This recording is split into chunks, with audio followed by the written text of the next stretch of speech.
Welcome back, everybody, to another episode of Vagrus, the Riven Realms, played by me, Ben the Human. I forgot to introduce myself. Anyway, if you're new around here, you should like the video, subscribe to the channel, and let's head out into the wasteland.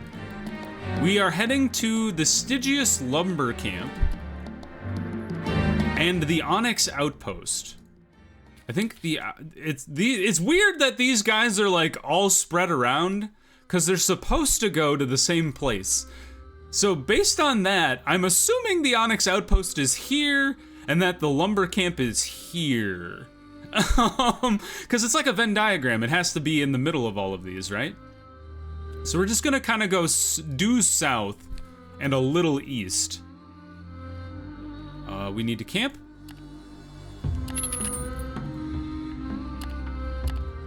Kind of skirt the mountains here. Are those giant spider webs? Do giant spiders live in these mountains, or are those rivers? They kind of look like spider webs. Let's get another vigor. Going around. That looks like a place, if I've ever seen one. Something called Valenesta? I don't know. We'll have to check it out. Do I want to use my movement buff? I'd rather just go straight down rather than over, so I think we'll hold on to it for today. And then we'll go back to normal, and now we have 9s across the board. Fantastic. Now we can make use of our movement buff today. Buff one further. It kind of looks like we're not able to go any further. Last episode I talked about if we would be able to go even further south to reach the area we started the tutorial in, but it doesn't look like it.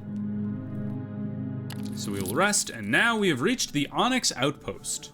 Whoa! Whoa! This place has giant floodlights. In the inky heart of the benighted lands of shadow, resourceful men built a refuge for scavengers, mercenaries, loggers, and vagabonds, but kept calling it an outpost even after it outgrew itself and became a full-fledged town. High walls were not enough to keep the darkness at bay, so they built a tower and placed an ever-burning flame at its top, yet the victory over the endless twilight can only be temporary. Just when will they face the truth that some places are not meant for mortals? I don't know, I kind of like this place. I love the vibe of a place that's built in darkness and they're like refusing to give it up. That's awesome. Delve into the twilight depths, a place where mercenaries assemble as the Castra Mercenaria, or the Covenant House, a bizarre building, the headquarters of the Scythicness. Neat! Alright, we have things to turn in here. 3, in fact. Lots of money. 3 days of supplies. Do you guys have supplies? You have some supplies. So we should probably buy what you have. Whoops. All of it. Give it to me. All right, and then reorganize. I just need to use this button more often rather than moving stuff manually. While we're here, do you guys want me to, you want me to take, it's very funny because they're right next door, but we might as well take it. And then take something to go back to Kabur as well? Sure. 8! That's all of my inventory. You buggers want slightly more than I have enough space for. All right, we're gonna sell the mounts we picked up. We don't really need any more. 1, 2, 3, 4. And then we have 3 space available. Do you guys even make anything here? It kind of doesn't seem like you do. Maybe mushrooms? Can I buy mushrooms here and sell them in Kabur? Hold on, Kabur? And the Onyx Outpost. Edibles, mushrooms. Buy for 5, sell for 8, sure enough. All right, mushroom dealers we are now. Let's do 100? 150. Let's just see if it changes the price any. It does not. Okay. Mushroom dealers we are. We're taking those back to Kabur. Let's check this place out. Covenant House, occupying a small fortress-like stone building, is adorned with the signature azure banners of the Scythicnus Covenant, fluttering gently in the breeze. Its walls are decorated with odd glowing glyphs, and passerby tend to keep their distance from them. Armored dragon warriors guard its entrance and patrol its immediate vicinity to make sure whatever is going on inside the august building remains undisturbed. 0. We can request entry. The Dragon Guard warriors glance at you with expressions devoid of any kind of emotion and grant you entry into the main lobby of the Covenant House, where you are greeted by more guards clad in dragon steel armor, lining the corridor lit by crystal lamps. Basking in the arcane lights hang cerulean tapestries depicting immense draconic armies. Mounted on the ceiling is an exquisite statue depicting a mighty dragon with its broad wings spread out as it is looking into the distance, maw wide open. Agents clad in amethyst and opal robes emerge from behind azure curtains and apparently overjoyed to meet someone of this specific profession. At first you suspect it is mere theatrics, but then they explain how delightful it is to sometimes meet a Vagrus in a place replete with mercenaries and scoundrels. Their leader is an opal dragonkin woman with a long tail, reptilian eyes, and fine scale covering her head and hands. I'm Yndradith, prime artificer and arch-hermeticist, leader of this Covenant House, she intones with a hint of grandiosity in her voice. Please do join us for tea. I promise we aren't going to inconvenience you with protracted niceties and dull conversation, unless you would like just that. She seems manifestly eager to talk to you, and you see no reason not to accept her invitation anyway. You nod in agreement, and you are led into a room belit by crystal lamps hovering near the ceiling, an even more pleasant environment. They gesture to the couch decorated with carved bone inlays and small friezes of draconic symbols, as a way to let you know you are free to recline comfortably. Talk to the agents of the Covenant. Ask her what they are doing at the outpost. Yndradith ponders your question for a while, but has an answer almost right away. Ours is a research outpost. We conduct research into the anomalous properties of the dead forest, to be more precise, she offers.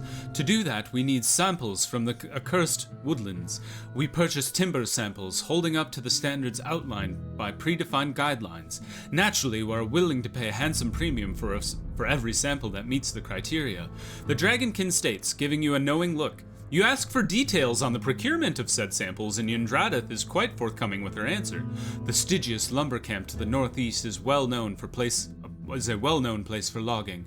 Many of those who delve into the dead forest bring us samples. In fact, we could provide you with specialized training free of charge that would not take up more than a quarter of an hour. It would enable you to tell apart what piece of wood we would be willing to pay a premium price for, she says, and you can tell that she is eager to begin any time. Considering that you may very well end up delivering them samples, you agree to partake in said training. It is not a lot of time, after all, and the payout could be lucrative. The training itself proceeds right after you agree to it, and you pick up what you need to identify pristine deadwood in no time. Albeit each time you attempt to identify pieces, you will have to tap into certain skills and perceptions. That's cool. We gained insight for doing that. Or for gaining codex entries, anyway. Well, that's neat. Cool. And we're heading to the lumber place. The Castra Mercenaria is a stark building constructed of black wood and dark stone. Designed to exude power and authority, it acts as an armory and administrative center for mercenaries and freelancers who are routinely hired to patrol the area and ensure the safety of the settlement from outside threats. Ask about the purpose of this place and how the patrols work. You ask around and talk to a couple of clerks who answer your queries. It appears that the Castra is run by the Caster Mercenarium, oh my god, an official tasked with overseeing the security of the settlement and its surroundings. The Caster is appointed by the coalition of Comber businessmen and imperial trading houses who are the true masters of the outpost, and from whose pooled funds mercenaries and freelancers tasked with patrol duties are paid. There's a system in place to safeguard the Onyx Outpost and its immediate environs, sometimes as far north as the Stygius lumber camp, and as far south as the river Umbra. Dangers are manifold in the area, including the Shadow, of course, but also the bloodthirsty arachnids coming from the Forest of Shadows and beyond. The Castor Mercenaria holds the mandate to recruit and task armed groups to up to about a dozen members at regular intervals to take on patrol duties. A patrol lasts 2 days, after which the company of fighters is paid an amount of 10 bros. Mercenaries, entrepreneurs, and Vagrai are welcome to volunteer should they be able to field the right group. When asked about the size restriction on patrol groups, you are told that they do not intend to pay several smaller armies for days on end. Therefore, you would be advised to take your most apt comies with you if you decide to take up patrol duty. Interesting. Apply for patrol duty. As you approach the entrance of the office assigning patrol duties, the guards size you up with a blank expression and then allow you entry. Inside, you are met by deputies who are ready to conduct an interview and have you sign agreements that will make you eligible for patrols. It is a process, but you do appreciate the necessity for such an appraisal before being granted responsibility for the security of the outpost. As the assessment draws to a much-awaited end, an assistant procures a document for the clerk sitting in front of you, who takes a long look at it. You can spy no emotion in his face. We have zero rep with any of these things. Once he finishes the final review, he looks at you with a forced smile and notifies you with a staged mannerism that you have gained the imprimatur of the caster's office. I'm not going to try again. You are hereby eligible to be assigned patrol duties. One shift lasts 2 days, after which you are eligible for your payment. Should you return before your shift is over, the Castra Mercenaria maintains the right to decline your payment, partially or fully, or even to terminate your contract, thus disallowing you from taking up further patrol duties. You need 8 movement, and you need 4 companions. We will postpone that, but I'm glad we can do that if we want to. We could go to the lighthouse, talk to mercenaries, visit the Oglo Lodge, local market. Let's check that out the next time we're in the city. We've spent a lot of time in here already. All right, let's head out, and we'll head to the Stygius lumber camp. It's like a day away. Oh, your scouts report they have stumbled across a nest full of eggs some ways away from your current heading. You could stop and investigate, though it would probably take some time. Let's check it out. You and some of your people take a hike out to the abandoned-looking nest among some rocks. The eggs are in a sizable hole in the ground, and there are quite a few of them. We don't have any beast lore or alchemy. There are about a dozen or so eggs, human head-sized, wrinkly and leathery, purple in color with streaks of gray along their sides. They are slightly warm to the touch and emit a strong musk reminiscent of reptiles. Are these goddamn dragon eggs? We need more beast lore. Can I give anybody beast lore and we can learn about this? Oh, man. Leave them where they are. I'm afraid those are dragon eggs and that if we take them, we are in deep trouble. Hopefully that we get that again and I can upgrade beast lore and then maybe we can get a dragon on our team. That'd be sick. I don't even know if that's an option. Dragon eggs. We have discovered Stygius lumber camp. You are emerging from the tenebrous depths of the penumbral plains. You approach the Stygius lumber camp, which may very well be perceived as a little island of shimmering light in a sea of perpetual darkness. Getting ever closer to the encampment, you are tempted to impatiently quicken your pace to hasten your arrival as you cover more ground. Eventually, you reach a swath of land dotted with graves of various sizes as well as varying degrees of upkeep, and you instinctively stop.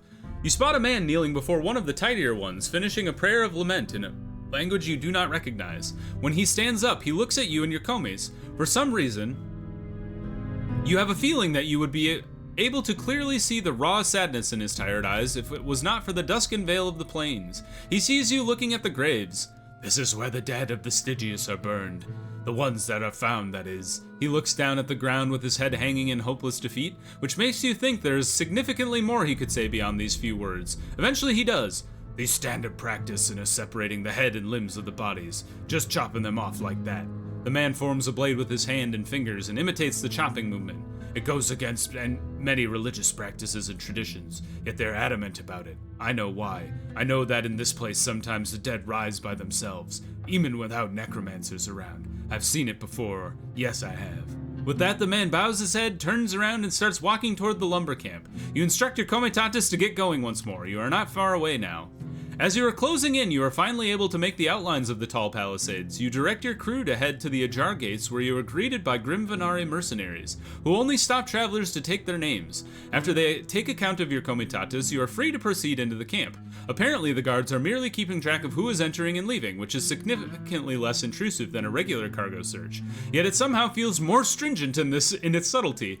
When your entire comitatus is safely inside, you have to have them settle down in a spacious clearing, and then you can finally take a look around. It is quite a depressing place to behold.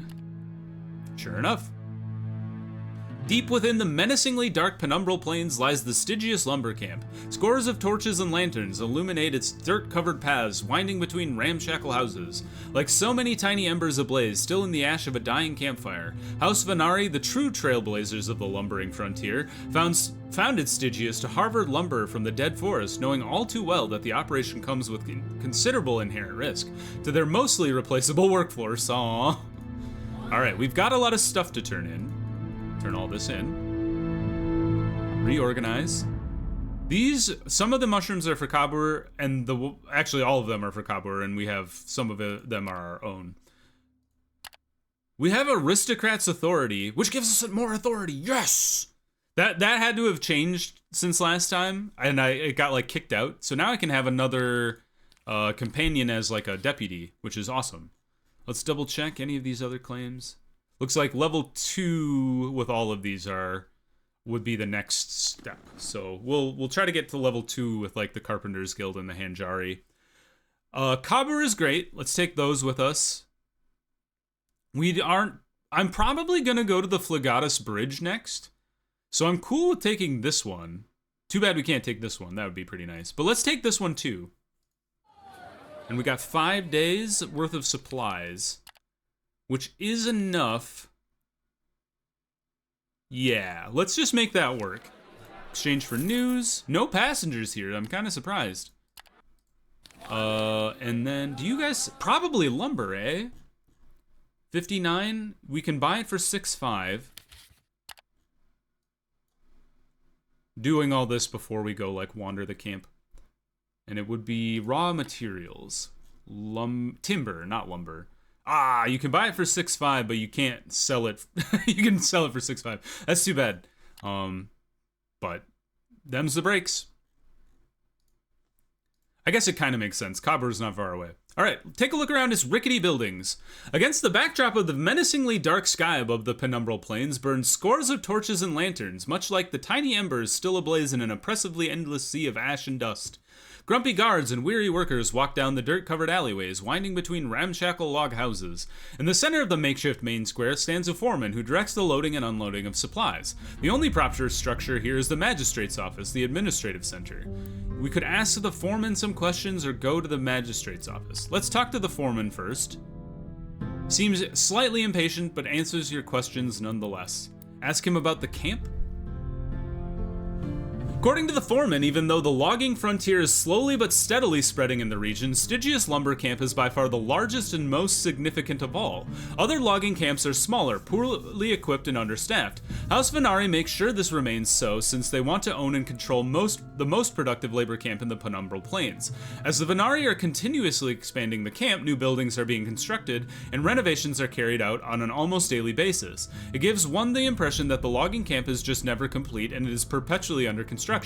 Since the plains are picked clean of almost all wildlife by the prowling predatory spiders habitually striking up from the forests of shadow, the camp subsists on supply deliveries from the Onyx Outpost, and even Kabur is the main source of their provisions. Once the food is secured by House Venari, it is taken to the cookhouse, where it is prepared by the camp cook and his staff of kitchen hands. Normally, workers follow their favorite cook around when deciding which logging camp to labor at, the foreman alleges. A cook can make or break a camp to such a degree that in case one is unpopular and the lumberjacks are unsatisfied with their food, they will find work elsewhere or outright avoid a camp. The Venari know that, and they employ the best cook in the plains, paying him handsomely for his superb services. Only the workers get to enjoy that, however, as they get full rations every day, while slaves are fed a diet of gruel. Rough. The workforce. You learn that the slaves toil in the dead forest every single day and are housed in hovels. These dwellings are located next to the stables for the beasts of burden, in an area completely enclosed by a fence and overwatched by guards at all times. The Venari are known for rigorous procedures for guarding their slaves. Despite that, the foreman alleges many die in the forest, drained by the curse that emanates from certain trees, so the involuntary workforce gets refreshed fast here as the slave hunters bring in new stock every week or so. Workers have it significantly better though. They perform their duties 6 days a week and live in the bunkhouse under slightly better conditions. Good lord. Ask him about the infrastructure of the camp. The foreman begins to explain what is what around the camp, pointing at each structure with a meaty hand. The mercenary garrison is housed in the barracks right next to the magistrate's office. It is the office where workers go to purchase essentials that are charged against their accounts. Furthermore, that is where lumbering licenses are extended to independent contractors. The tool shop and the filer shacks lie in the dead center of camp. The craftsmen and their apprentices play a pivotal role in the accumulation and transportation of lumber. The filer shack is where the saws are sharpened, a dozen or two every single day. Next to the shack is the lumber yard, which resembles a carpenter's workshop where the wood is processed. A few feet away lie several stockpiles that store the excess lumber before it is sold and transported elsewhere. The sawmills are where the larger chunks are transported to be sawed into smaller pieces for easier transportation and processing. They're situated close to the breach. The very edge of the camp is filled with outhouses, borrow pits, and various drainage ditches. No one really comes here except for when they have private business to attend to, or they have to perform cleaning duties. Noisome vapors do arise, yet it is surprisingly better than what you may encounter in many other similar settlements. And then ask about the breach. Explains that the breach is a wide, relatively safe path at the edge of the dead forest through which lumbering crews venture in to perform their precarious work and come back out. The ones who are left alive, that is. Decades of trial and error led to the creation of the breach, a lengthy process that cost the lives of many a slave. Today it is a causeway leading from the safety of the camp into the untapped depths of the accursed woods. The path gets narrower and narrower as one ventures deeper and deeper. Nowadays, every now and then, yet the dead forest is not easily overcome, and through some evil sorcery it somehow creeps ever on, slowly but steadily, closing up the causeway so the local crews have to burn or cut it back regularly. Every delving team is required to possess some means of illumination, adequate tools, a working crew of at least 20, and most importantly, tokens that are sold at the magistrate's palace. Furthermore, delving teams are only allowed into the dead forest in the morning. This is because too many teams have gone missing after venturing into the woods in the afternoon, clearly struggling with the prospect of leaving hard-earned wood behind as the darkness began to set in. House Venari abhors inefficiencies and costs directly and indirectly related to acquiring new personnel. Not along. All right. It sounds like you could sign up. Yeah, you could sign up to buy tokens for lumbering. Sell information? You don't have any information that they want. Okay, that's interesting. What equipment do you have? Anything good? Great lamps? I think we already have great lamps. We do indeed. Anything new? Nothing. Okay, I need to check in Kabur about equipment as well. All right, well, I guess we just head back to Kabur, and then the next place we want to go is to Flatus Bridge. So, on we go. We have 5 movements, so we might as well use it today.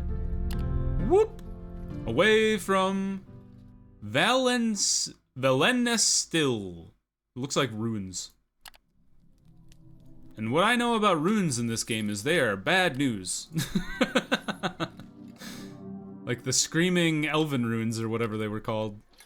That place was horrible. All right, 999. Okay, we're doing great. We have 3 days worth of supplies left. We will send out our crew tonight to see if they can get any supplies. Critical fail. We lost some vigor too. Rough. Uh-oh. Roaming undead. Flee? Do we have any? Yeah, we do. Heck yeah, 2 Osculite charms. I'm cool with that. Continue. No need to deal with those guys. I feel like I should always have Osculite charms. I think somebody mentioned in one of my older episodes a while back that I should always have Osculite charms on hand, just because they're cheap, relatively, to fighting undead who never retreat. So, something to think about. Let's go ahead and get that vigor back. And we've just reached Kabur with the right amount of supplies on hand. Approach the guards, we don't have anything to hide, and use our associates to get inside. Cool stuff. All right, turn all of our things in, except for this one, and then we will sell our mushrooms here.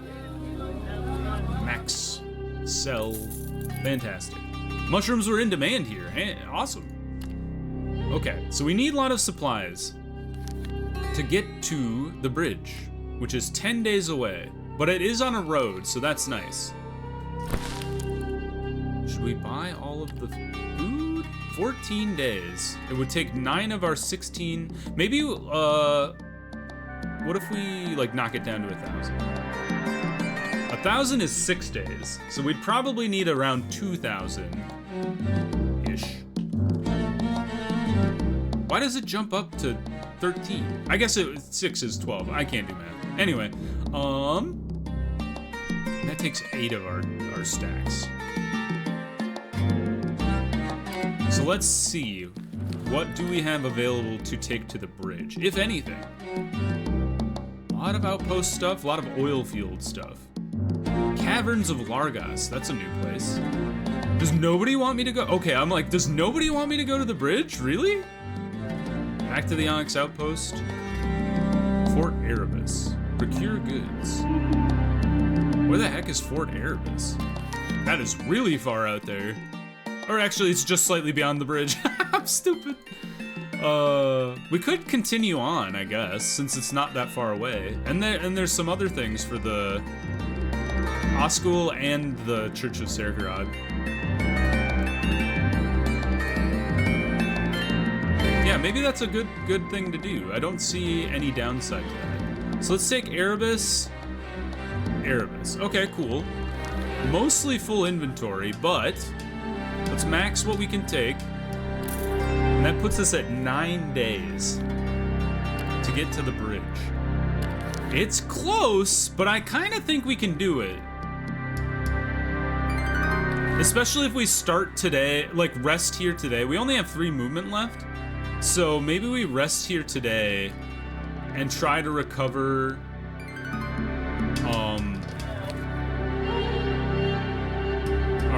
well, not try to, we will recover all of our movement speed, and then we'll just refill on supplies before we leave. I forgot to unwork my guys. So let's see here. New supplies. Fill up this stack. All right, cool. Now reorganize. And let's get out on the road. Let's make it to the bridge. I think this is cool. I love traveling on roads. They're so much faster than traveling out on the wasteland. Get some extra movement speed today. And we can even send our guys out for acquiring supplies if we want to. Not a great chance of supplies, but we might as well. 7. And no one got harmed. And we didn't even lose any vigor. Fantastic stuff. Oh, you road taxman garbage people. At least taxes here are way less than back where I'm from. Decided to attack them instead. We really need to get like the high rep that multiple people have mentioned in the comments. Alright, normal. Oh, we want, oh man, why is vigor not going back up? But anyway.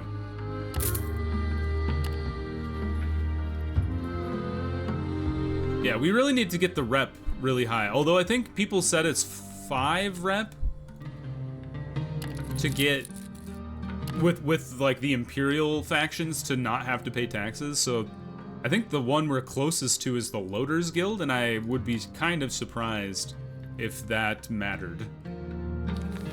We're about halfway to Flatus Bridge, and there's the Caverns of Largas. So that's not super far away. We'll pop in there like on our way back or something. And we can get the insight from that. We're just so razor's edge with the amount of supplies we decided to pick up that I don't really want to leave the road. Like this is going to be a day essentially to go out and back, which isn't the worst. And we could probably get supplies at the caverns, honestly, but I don't really want to take that risk right now. Radamantis, that's where the people wanted to go. Maybe if we had just beelined it there, we could have just dropped them off and they would have stopped, like, trying to gank our crew with their, like, weirdo nonsense. Their new age religion or whatever you want to call it, but, I guess we'll never know. Carpenter protected comitatus.